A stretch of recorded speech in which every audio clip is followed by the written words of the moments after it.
গুড়িয়া দরজা খোল, আমি আর তোর মা। নতুন মা একে সব সময় দেখি আমার পিছনে লেগে আছে, একটু বলেন না। লাড্ডু বেটা উনি হচ্ছে ওই। আমি খাবার খাবো না, কেন খাবার খাওয়াচ্ছেন জোর করে? আপনি খান। এই পাগল বাচ্চাকে আপনি কেন এমন করছেন? আপনি তাড়াতাড়ি ছেড়ে দেন।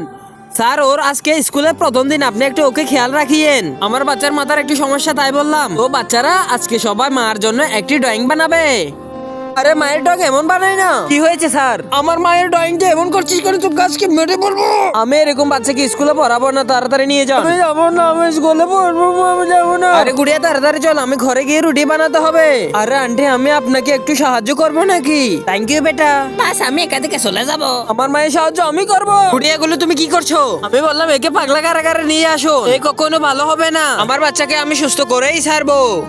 তার আগে দেখবো কারা শয়তানকে হারিয়ে মা বাবাকে ভালোবাসে। যারা মা বাবাকে ভালোবাসে তারা ভিডিওতে একটি লাইক করে চ্যানেলটাকে সাবস্ক্রাইব করে দিবে। আর যারা শয়তানকে ভালোবাসে তারা লাইক সাবস্ক্রাইব করতে হবে না। আর কমেন্টের শেষে আই লাভ ইউ বাবা মা লিখে যাবে।